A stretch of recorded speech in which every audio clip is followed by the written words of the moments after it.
everyone. Welcome. Cool.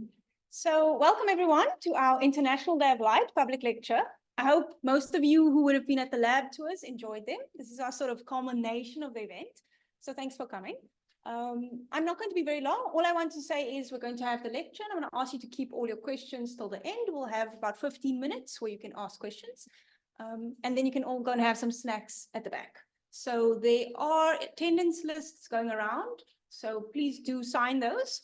And then one request from me before we begin. We had a very nice photo at Open Day. So can I just ask the people sitting on those sections to just move in so we can take like a big group photo for our yearly International Day of Light photo. You can move back when we're done.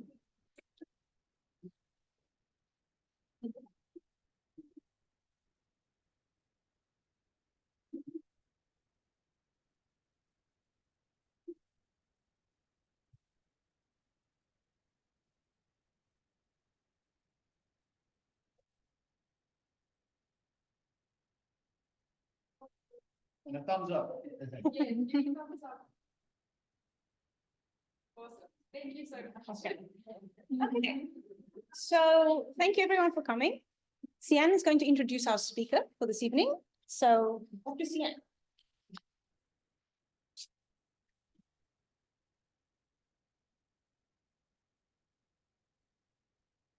It's very weird with two mics. Okay, hi everyone. Thank you so much for joining us this evening. I'm here to welcome our wonderful speaker, Dr. Yaseera Ismail.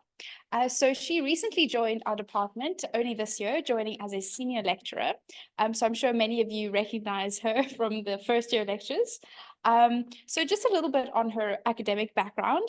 She received her MSc or Masters of Science from the Council for Scientific and Industrial Research, otherwise known as the CSIR in Pretoria, in 2011, cum laude, might I add. She then obtained her PhD from the University of KwaZulu-Natal, and this was in 2015.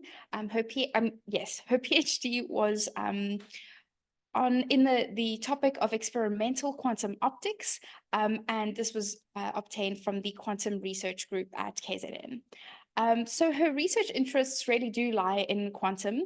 They are in developing quantum-enabled devices for the field of quantum information, quantum processing, quantum communication, and quantum computation. So as you might imagine, she is the perfect person to be telling us about the quantum world. In 2016, she was awarded the honor of Tech Women Emerging Leader presented by the United States Department of State. Now, this is an amazing accolade that allowed her to spend 5 weeks in Silicon Valley at a company called Synopsys. Their work there focuses on silicon chip design and software integration. So it really is all very relevant. In 2018, she was awarded the position as an Optica ambassador, which is a very prestigious position. And as you can see, we've got our Optica banner here. It is, they're part of our funders. They're really a fantastic society.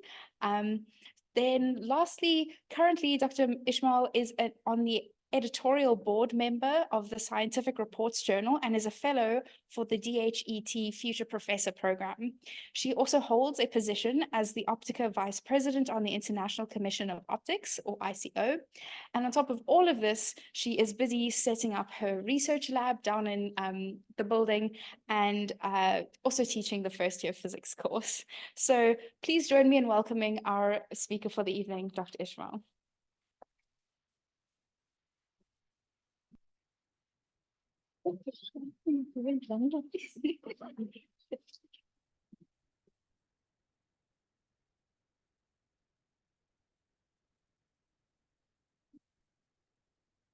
Thank you, Sian, as well as Kelsey, and thank you as well to the Laser Research Group Student Chapter for this invite, as well as to NITEX.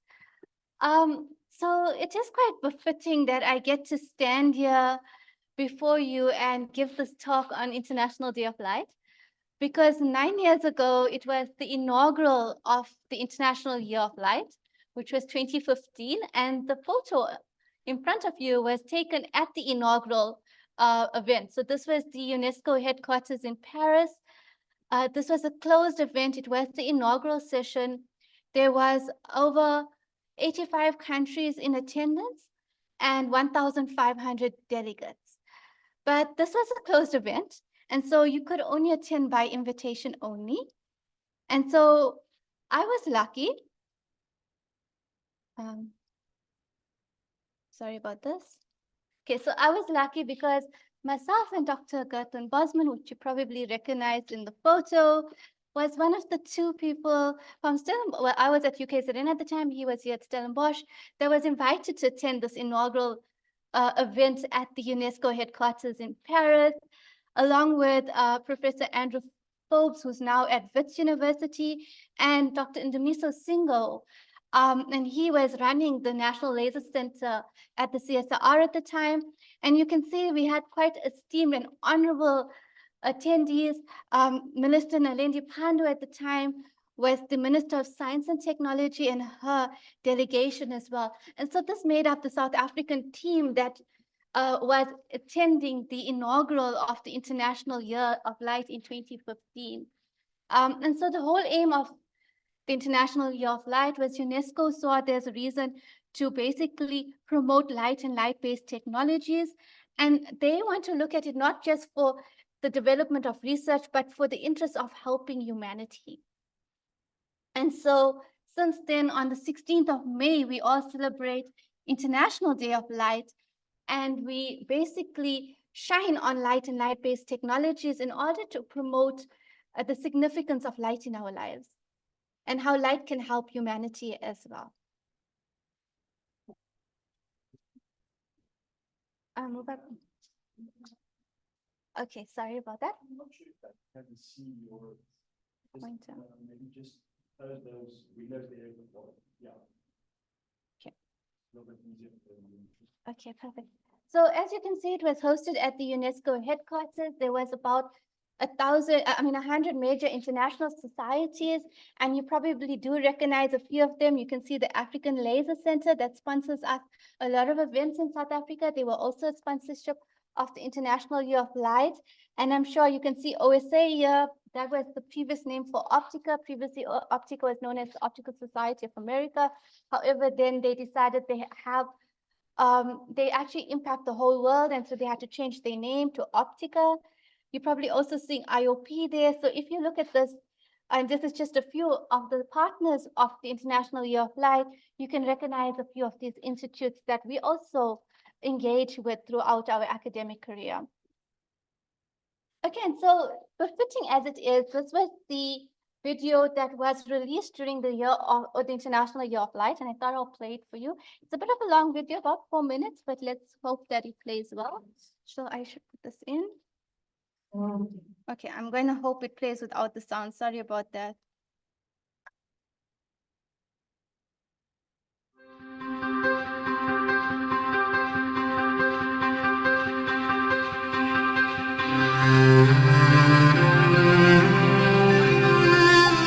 Was created to celebrate light and light-based technology.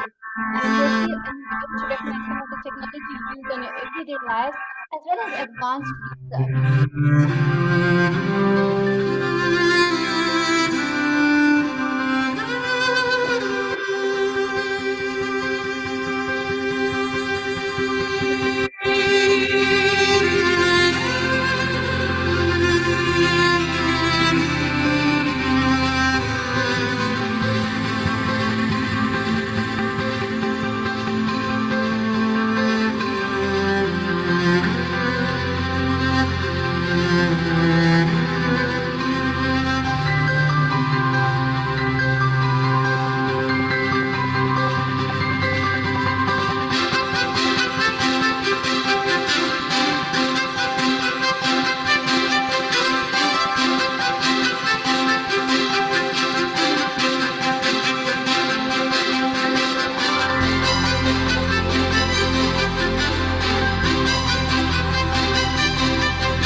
see that light plays a very vital role in our lives, whether it's our daily lives, advanced research. Without light and light-based technologies, we won't be able to function. And you could see from the more advanced technology of 3D printing to the technology of medical and surgery or diagnostics to the development of just our everyday lives. But we depend on light and light-based technology. And so at the International Year of Light, they had three themes. The first theme was, of course, developing of light and light-based technology, looking at how light plays a role in our sustainable development, as well as light in education and culture, because I mean, without light, we won't have outreach. And if we look at our chapters we have today, it's all chapters that are dependent on basically promoting photonics. And so we also perform a lot of outreach to basically educate the next generation of the importance of light and light-based technology. And so that is my brief introduction onto what the International Year of Light is.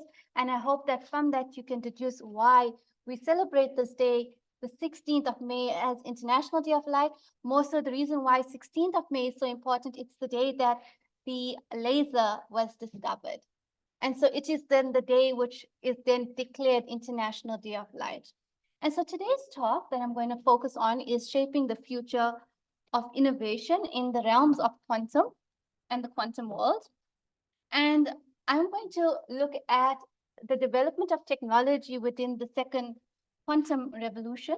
But just to give you an idea, you just saw lasers, you probably saw diodes as well as transistors in that video that played. That formed part of what is known as the first quantum revolution. And the development of these technologies within the first quantum revolution has given us the ability to develop the technology within the second quantum revolution. So you may ask, what is that technology? Well, that's the technology of doing, performing or implementing quantum computing or developing quantum computing. Why quantum computing? For ultra-fast data processing, quantum communication, for secure data transportation, as well as quantum sensing or quantum metrology, which looks at precise measurements of data collection. And so for this, we see that we are doing the shift from a general IC, information technology in the classical regime to the quantum regime, where quantum computing is important, quantum communication is important. And so these technologies are very much dependent also on light, and they also are driving the next generation of technology. And so as we see, these are then the three main pillars of modern society, as we call it, quantum computing, quantum communication, as well as quantum metrology. For this talk, I will only focus on quantum computing and quantum communication. Unfortunately, I don't have time to touch on quantum sensing. And as you can see, quantum computing is going to play a very vital role in optimization, battery manipulation, material simulations, traffic optimization. And if we think of quantum communication, then it's security of information and any information that needs to be secure. So you can think of secure transmission between 2 points, or a data center, or even government data. So anything that needs long-term security, we will ensure that quantum communication systems in the long term will be developed to ensure the security of information. So in order to start off, I'm going to give you a very brief overview on some basics of quantum mechanics. And this is just to get you through the understanding of quantum computing and quantum communication. I'm in no way giving you a quantum mechanics lecture. It's going to be 1 or 2 slides just to give you an idea of what quantum computing and quantum communication is. So since this talk is about the International Day of Light, we should start off with the model of light. And we all know that if we think back to our first year lectures, we understand that light is made up of the particle model described by Newton, where you model light as rays. And the second is Huygens principle, where light is a wave. And if you think about these two models, it was Einstein that brought together the duality of light and the fact that light behaves as a particle as well as a wave. And he then was the father of quantum mechanics.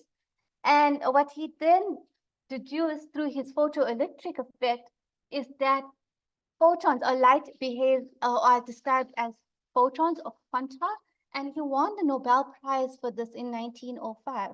And so the late 19th century brought this understanding of the duality of light.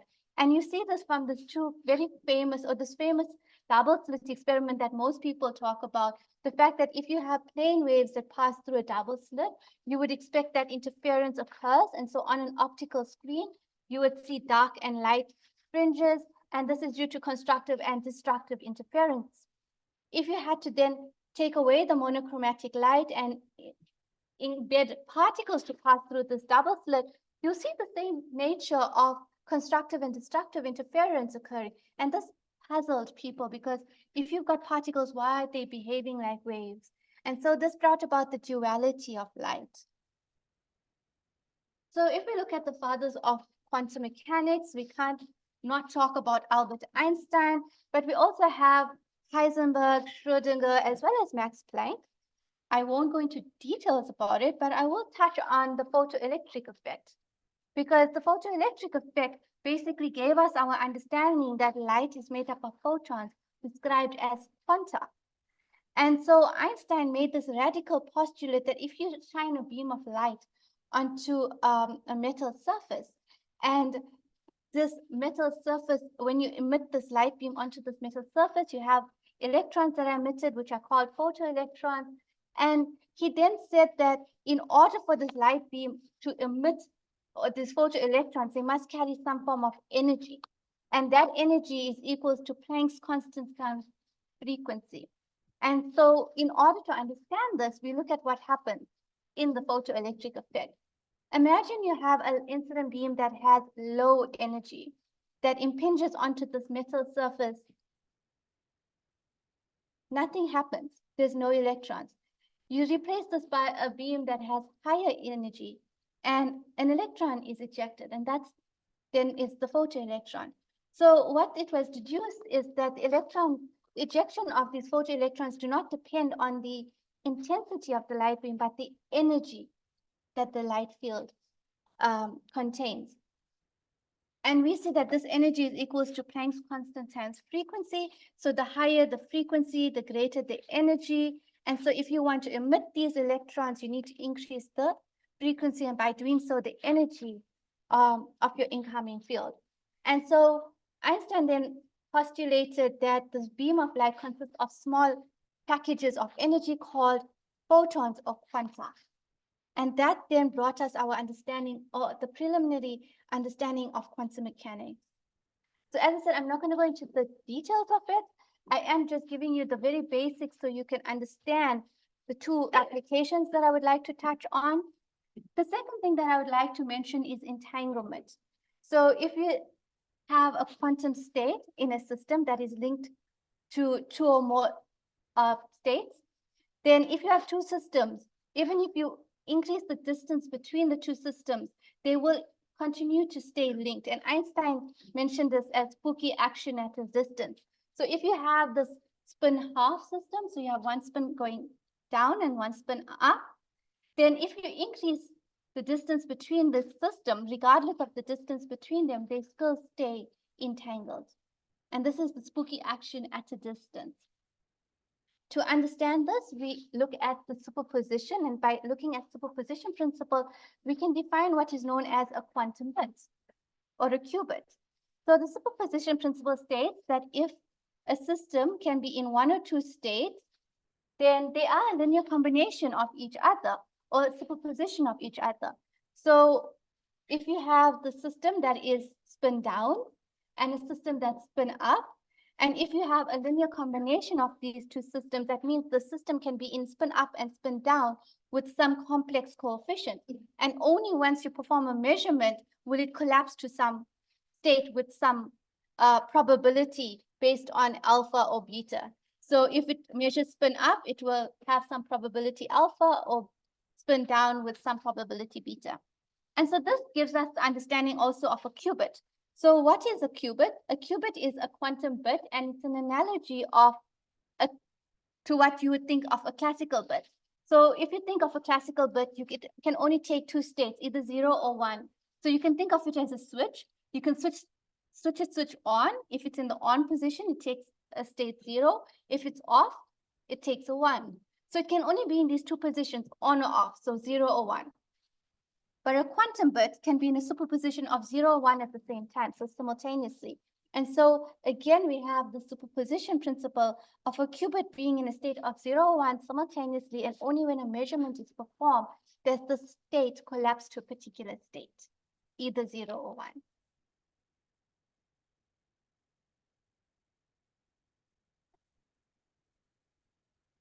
Okay, so that was my very brief overview of quantum mechanics, just to get you into understanding the applications of quantum computing and quantum communication, because the focus of my talk is to basically drive home the advancements in these two fields and how we see the fields progressing in terms of where the next generation of technology coming from. Okay, so keeping in mind our understanding of qubits and our understanding of superposition, we want to look first and foremost as what type of qubit technology, or what is a qubit and how it can be developed. And so I start off by saying we started off in 1998, where the first 2-qubit system was developed, and this was in collaboration with IBM, Oxford, Berkeley, Stanford, MIT. And since then, you see a great advancement in the development of qubits. Now, I use the word great in emphasis because we are nowhere close to a universal quantum computer or the number of qubits we need to get a fault-tolerant quantum computer, but we are making strides towards the development of qubits. And so we can see that, I know this graph stops at 2020, IBM in the year 2016 had a 50-qubit machine that's on the cloud for researchers to use, and currently they have over 400 qubits, IBM processor, quantum computing processor. Now, you may ask yourself, why is quantum computing so important? Why we keep talking about quantum computers? Well, there's a few reasons. It may not be able to replace our current laptops, and it never will, but quantum computers can perform certain tasks that classical computers are unable to do. And the reason why is, one, a quantum computer has the ability of superposition, and so they can perform certain tasks faster. They also have the ability to increase or have this power of increase proportional to the number of qubits, and that's not possible with a classical computer because a classical computer maps a one-to-one relationship. Quantum computers, however, have their challenges, and some of the challenges you're going to see in the next slide is that certain quantum computing technology or qubit technology relies on very cold temperatures, and then they all have very high error rates as well. And so they have the advantages and the disadvantages. I must admit and emphasize again that quantum computers will not replace your everyday classical computer, but it will do certain tasks very well, and those tasks are optimization problems, simulation, as well as data analysis. So what are some of the qubit technology out there at the moment? And if I ask you, most of you are going to tell me IBM, because all of you hear about IBM, but you don't really take note that there are other companies that are also working on qubit technology. And so this is just an idea of some of the companies. And we see that IBM, Rigetti, Google, and Alibaba are working on superconducting qubits. So what is a superconducting qubit? It's basically a circuit where they flow different currents, or the current in opposite directions, through a superconducting qubit that contains a Josephson junction. And then they apply a microwave or a low frequency electrical signal to the circuit in order to control the quantum state. Okay, so that's how they develop the qubits and they control the qubits. However, these devices are also noisy and they have very high error rates, as with all current qubit technology out there. And that is why they name it NISQ devices, which stands for Noisy Intermediate Scale Quantum Devices. It's because all these technologies are very noisy. One of the challenges of superconducting qubits is they need to have dilution fridges. And so they have to be kept at very cold temperatures. And dilution fridges are very expensive. So it's not a technology that anyone and everyone can afford to build. And so that is why only the key players are actually working on the development of these types of technologies. Intel is working on spin qubits. So I just mentioned spin in my previous slides. Basically, they control the spin on a fabricated quantum dot on a wafer. And so that's how they develop their qubits. Trapped ions. is implemented by IonQ, Honeywell, and AQT. And it's quite befitting that I mentioned this because Cyan was working on trapped ions in the lab downstairs. And basically what they do is they trap using a laser, they trap an ion in a vacuum chamber. And they control those ions in order to create the qubits. Microsoft is working on topological charges. This basically looks at quasi-particles in a nanowire. Then you have cold quanta and atom computing that looks at neutral atoms. So trapped ions are charged ions. Neutral atoms are your rubidium atoms. They're neutral. They basically have the same kind of system development in the sense that they also have to be trapped in a vacuum with a laser to cool it down. And they also have to be trapped at ultra or cold temperatures. So you have to really control the temperature in which you trap these cold atoms or these neutral atoms. The only photonic-based quantum computer is being developed by Xanadu, Okra Computing, as well as PsiQuantum. And this can be or implemented at room temperature, which is important because the rest of the technologies have to have very controlled environments to be implemented. Photonic-based quantum computers makes use of fibers. So optical fibers, you have fiber to the home. So optical fibers as well as waveguides. And so you actually pass light through a waveguide or a fiber and you develop your qubit. And so you can use two different states. You can use your single photons, which is your discrete state, or you can use squeeze states, which is your continuous states. And so this is the way this technology is developed, and the advantage is at room temperature, as opposed to very cold environments. And so you see there is a lot of development now into qubit technology. I'm not going to say anyone is winning the race here. It is still unknown who's going to develop a universal fault-tolerant quantum computer, but you can see there's a lot of investment and development into quantum computing. So where can we see that technology being used? So it's not so far-fetched. Some companies have identified that quantum computing is going to be a big disruptor in their sector. And so they're already starting to partner with these quantum computing companies in order to look at real-life applications. So some time back, D-Wave, which is a quantum annealer, quantum computer, they partnered with Volkswagen partnered with them to use a quantum computer to basically optimize the traffic flow in Beijing. So if anyone's been to Beijing, traffic is a major problem. And so what they used is they used data from 10,000 Beijing taxis to successfully reduce the traffic in the city. And of recent, Volkswagen has now partnered with Google in order to look at autonomous vehicle design as well as mobility. So they're really focusing on how to optimize traffic flow. Another example is battery technology. So we know that there's this drive to produce electric cars. But one of the problems with electric cars is the battery, the storage, right? And so this company, Daimler, which is part of, I think, Mercedes-Benz, it has partnered with IBM to work on battery technology. And we said that, if we look at quantum computers, they'll be very good at simulating different materials. And so they're partnering with IBM to look at battery technology. So now we currently know our best battery is a lithium battery, lithium ion, but a lithium ion has reached its optimum. So we can't optimize it anymore for better use. And so what they've been doing, or what they've been successful in doing, is they've been able to model the dipole moment of 3 lithium molecules in order to move one step further towards a lithium sulfur battery. And a lithium sulfur battery is expected to be better than our lithium ion batteries. And so these particular batteries will last longer and cost less. And so that is one way where we're going to see quantum computing playing a very vital role in design of an optimization of batteries.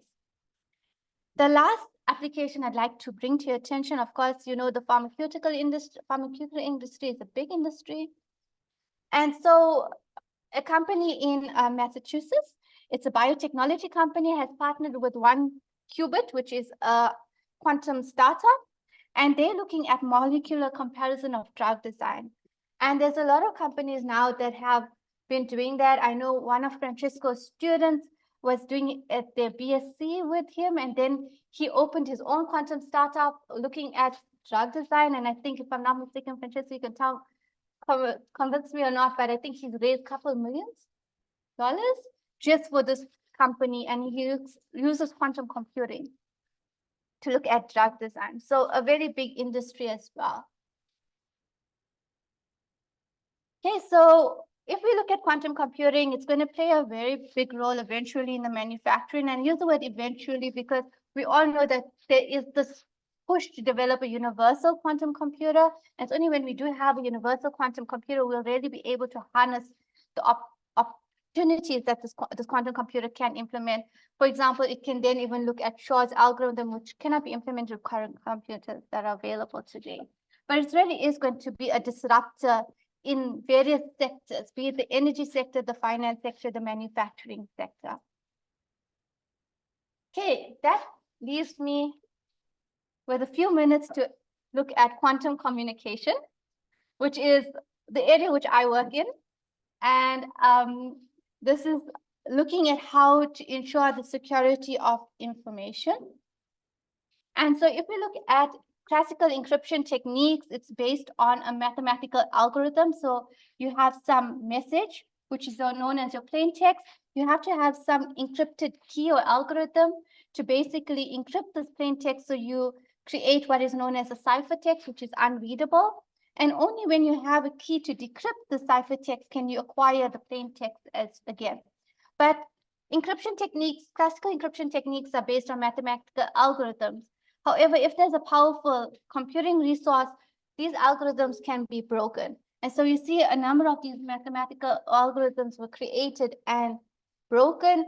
And the reason why there's a lot of development now going to quantum communication is because a universal fault-tolerant quantum computer can break some of our current encryption techniques that we use today, such as RSA. And so there is this drive to protect data, and we can't wait for a quantum computer to actually then look at solutions to protect our data because it would be too late. So how does quantum computing work? Quantum communication work? Basically, you have a transmitter and a receiver and some form of quantum channel that can be either optical, fiber, or free space. And you have to have a quantum carrier, which is in the form of single photons. And you have to transmit these single photons across the quantum channel. These photons are encoded to be ones or zeros or qubits, and they are then measured by the receiver. Once the transmitter and receiver has a sifted key or shared a key, it undergoes further post-processing in order to create a sifted key and then a key for encryption. And this is how the generic scheme of what quantum communication is. So it looks simple, but it's not that simple. There's a lot of complexity in the system. In terms of quantum channels, to date, we have looked at fiber-based quantum communication, so sending single photons across a fiber. Other channels include free space, which is point-to-point, as well as satellite-based. And the reason why there's a lot of development into this quantum communication systems is because one day the aim is to develop what is known as a quantum network as well as a quantum internet. And for that, we do need quantum communication systems as well as quantum computing to be networked into one distributed network. Now, you may ask yourself, where is light in this? Your light is encoded into, single photons are encoded in light, in quanta, in photons, and transmitted across the channels. And so your encoding is implemented using single photons. So I won't go into detail of this, but what I should mention is this is the system by ID Quantique that basically looks at using a fiber-based system to encrypt information. And this was the very first commercial-based QKD systems that hit the market. It was by a Swiss company called ID Quantique, and this was pre-2010. And I should mention that Francesco's group in 2010 implemented a fiber-based quantum communication link, and that was the first time South Africa had a quantum communication link live between the Moses Mabhida Stadium and the main hub during the FIFA World Cup, and was based on a system of this nature.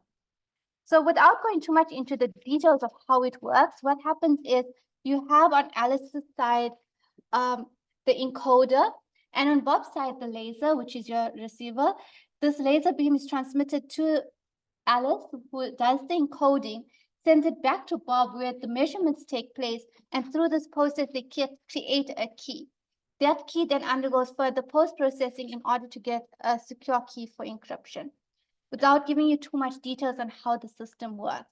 Now, the reason why I mentioned this is there are a lot of companies looking at developing these type of fiber-based QKD devices.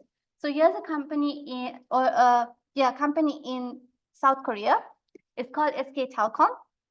And they actually partnered with ID Quantique to install these devices into their LTE and 5G networks in order to ensure high security. Now, what you notice all the time is that the coverage is quite low. So you can see that this is only 38 kilometers link, and there's another link of 50 kilometers. So what is one of the challenges of fiber-based QKD is they cannot expand several hundred kilometers without suffering from loss in the fiber. So there is this limitation that the single photons cannot survive the fiber after several hundreds of kilometers. And so then there is this need to develop what is known as a trusted node fiber network, which means you basically link a number of short distances of quantum communication links to each other in order to produce a longer link. And the country that has been successful in this is China. They created a 2,000 kilometer QKD network based on 32 trusted nodes. So think of very small variations of the same setup. And this is from Beijing all the way to Shanghai. Now, this was the first time a country had achieved a 2,000 kilometer quantum key distribution link. In terms of free space, the record for point-to-point ground communication is still the 144 kilometer link between La Palma and Tenerife Islands. And here they use an entanglement system. So I mentioned entanglement. You can create a photon pair that's entangled. Here they're generating using this PPKTP crystal. So I won't go, you don't have to remember the crystal, but what you have to remember is at this point within the crystal, you undergo spontaneous parametric down conversion and you create entangled photon pairs. And one photon pair is measured locally at the transmitter. The other photon pair is passed through the environment, 144 kilometers, and measured by Bob. Now you can think of what is the disadvantage of such a system? It's the environment. All the atmospheric turbulence will actually affect the system, causing the survival rate of the photon to be very low. So atmospheric turbulence does pose a problem. So the next step is to move to satellite-based quantum communication. And so they have been possible, or China has been able to implement both downlinks as well as uplinks in terms of quantum communication protocols. They're the only one that has launched a quantum satellite known as the MISCUS satellite. So on the satellite, there's a quantum payload. So you know that single photon source, or the source to attenuate single photons, is on the quantum payload is on the satellite. And so they're able to send single photons down to the Earth, as well as an uplink to the satellite itself. And so they have been able to send a distance of 1,203 kilometers. But again, the challenge here is when you increase the distance, the key rate goes down. They successfully showed that they were able to implement quantum communication using satellite-based, so this MISCUS, between Vienna and China. And this was quite interesting because at that time they encrypted a Skype call. So this is practical applications of what these technologies are possible with these technologies. So we are actually collaborating with this group that launched the quantum satellite, the MISCUS satellite. And this is Professor Jean Yen. She's the chief designer of the MISCUS satellite. And so we have a collaboration with her to basically implement a quantum satellite link between China and South Africa. And we are hoping that in the near future, this would be possible. And the aim is then to develop or install a ground station here in South Africa that will allow us to link with the existing quantum satellites. So this would be the ground station. It would be a portable ground station that will be able to link with the quantum satellite. And at that time, when this quantum MISCUS satellite was launched, the experimental time for the satellite was only 6 minutes. So it's only 6-minute window period for you to implement, and only when the satellite passes over the shadow of the Earth. So you can think this is currently a problem. It is launched into the lower Earth orbital, but it's not possible to implement a network when you can only implement for 6 seconds. So in 2022, China launched Jinan #1, which is a nano satellite. It's about, I think, less than 100 kg, so 1/6 the weight of the initial MISCUS satellite. And the aim is to, over the next few years, launch many of these nano satellites to produce what is known as a quantum constellation and a quantum network for real-time quantum communication. They're the only ones that have an integrated quantum network. So here you can see that fiber network of 2,000 kilometers as well as the satellite network. And so you can reach a total distance of 4,600 kilometers. So this is cutting edge technology. And the aim of it is to eventually get to this quantum internet, which basically brings together a quantum communication network with quantum computing. And this would then form the architecture of this quantum internet. Of course, there are also challenges with quantum memory, quantum repeaters, but there's a lot of development into these particular technologies in order to eventually one day reach this quantum internet. So again, it won't replace our classical internet, but it'll be embedded below the classical internet in order to enhance certain functionalities.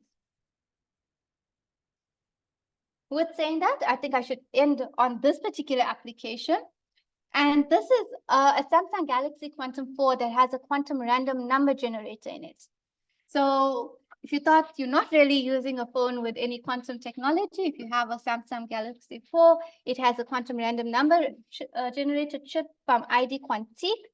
And basically, this chip allows you to enhance the security when it comes to fingerprints, banking apps, passwords. So some of the features that is focused on security. So ID Quantique worked together with Samsung to develop this chip for the Samsung Galaxy 4. And so the technology is out there. I wanted to bring this to your attention because I believe that you cannot really move past the understanding without saying that there's a lot of investment going now into the development of quantum technology, and countries are heavily investing. And the reason why they're heavily investing is because they want to develop quantum startups. And so South Africa is also playing the game. So South Africa has got the South African Quantum Initiative, which basically was passed by DSI in order to build skill capacity in the field of quantum technology, to create an environment for quantum technology uptake, fast track a quantum industry in South Africa, because we don't really even have a photonics industry in South Africa, but we do need to develop this skill sets and interface with the converging technology platform. And so the Stellenbosch University is one of the nodes of the South African Quantum Initiative, and there is this drive to develop then quantum technology for emerging centers, for establishing centers, and to just drive this development of technology in South Africa as well. And the reason why is why not one day we also have a company on the list of quantum startups, right? So this is some of the quantum startups, and this is just a small snippet of some of the quantum startups that has been established over the years. And so you can see there's quantum computing, there's software and consultants, there's also quantum key distribution. Before it was only ID Quantique, and now you see a number of companies that have also started to develop quantum technology. So I hope I've convinced you that there are some possibilities with quantum technology, and there is the opportunity to grow this field, not just globally, but in South Africa as well. So we can also be the ones with highlighting some of our achievements in the field. So I would like to end there with saying thank you, and I hope you enjoyed the talk.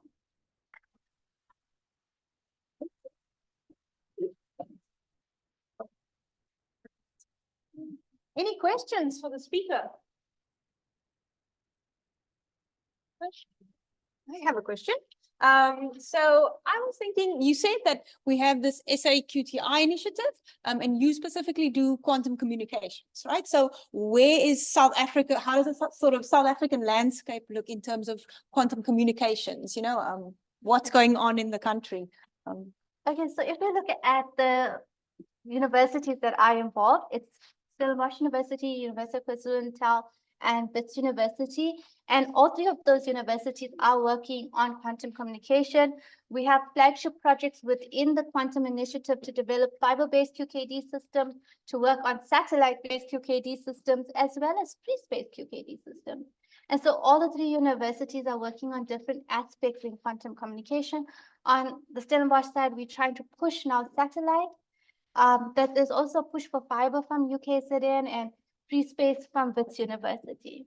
And so as a complementing technology, I think they can all be brought together eventually into a quantum network.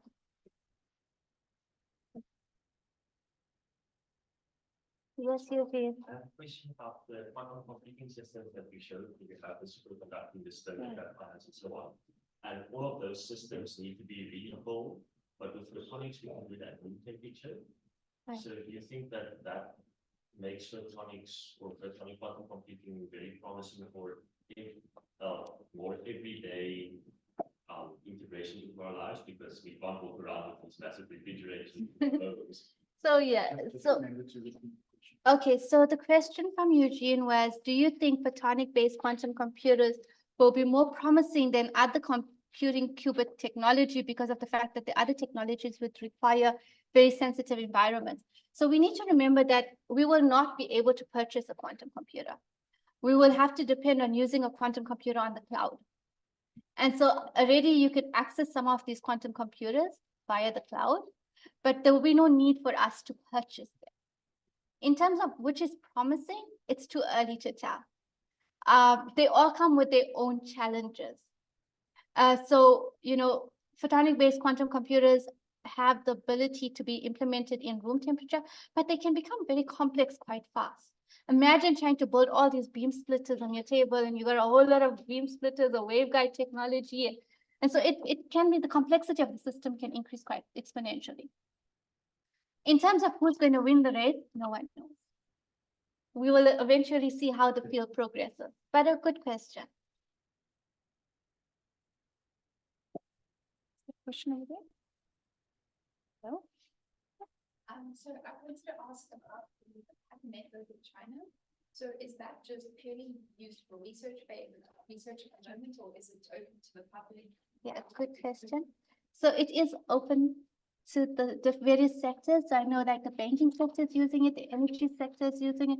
So quite a few of these sectors currently use their network. And I should have actually had an image about the various sectors, but no, it's open to the various sectors in China.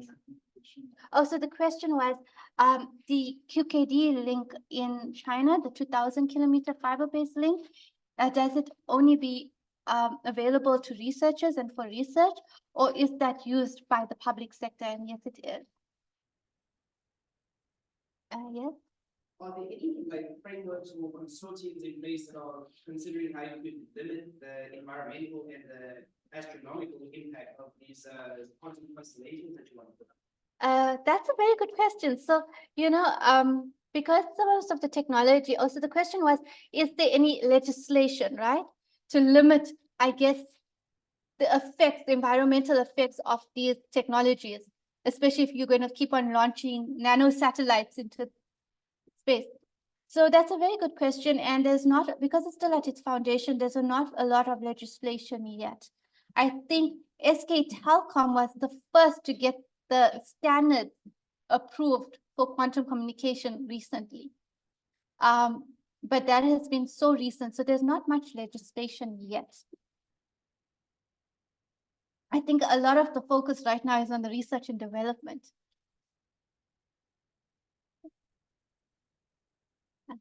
On the slide, so the internet, the quantum internet underpin the classical internet. Right. So in terms of everyday life, classical internet had an enormous impact on society. What kind of impact will this underpinning of quantum internet have on society and everyday life? Good question. So the question was, what impact would the quantum internet have on everyday lives? Because classical internet has a lot of impact in society. So the impact of quantum internet would be to enhance your security, first and foremost. Because if we're looking at security, if we have a universal quantum computer, as I said, our current encryption becomes obsolete. So we may not, or let's take it a bit, the layman may not see the effects of the quantum computer, but it would, the quantum internet, but underlying security would be implemented through the quantum network. So it will be there, it will enhance your life, you may not realize it too much. It's not a technology that every person is going to say, okay, I need to go and encrypt my phone today. It's someone else is going to take care of that for them, but it's going to be there in the background. What do you think about, instead of having like a large centralized quantum computer, rather having a thing about multiple smaller quantum computers that get less of that scaling problem of having So the question is, instead of having a large quantum computer, if you have multiple quantum computers, that produces then that scaling up effect, right? Is that the question? And so that is what the distributed quantum network is. It's a distribution of the network of quantum computers, but you still got to make sure that you don't have noisy qubits. And so you have to develop that qubit technology. And then the other problem with the current qubit technology, it can't do error correction. And until you cannot implement error correction well, you can't trust the results completely that you get out. So you need to improve that, the scaling and the error correction, before you can actually produce a distributed quantum network. So either way, you still have to improve the quality of the qubits. Yeah, any last questions? Okay. So in terms of the cybersecurity, I understand where you're coming from that, like, once we get quantum computers, because they operate so fast, we like have to obsolete original encryption or whatever. But when it comes to quantum encryption, then it's no longer about like increasing key sizes or whatever. We're not talking about going for like a 2048-bit key. We're obviously talking about like some fundamentally different approach to encryption. So Yeah. what is that fundamentally different approach? Okay, that's a good question. So basically, he's asking what's the fundamental different approach in quantum key distribution? Because if you think about it, quantum key distribution again will fall below your current classical encryption technique. So if you think of theoretically a one-time pad is secure. The problem with a one-time pad is the key distribution process.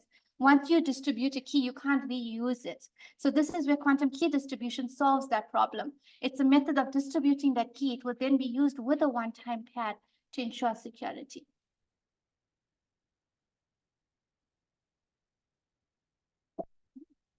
All right. If there's no further questions, we'll thank the speaker again.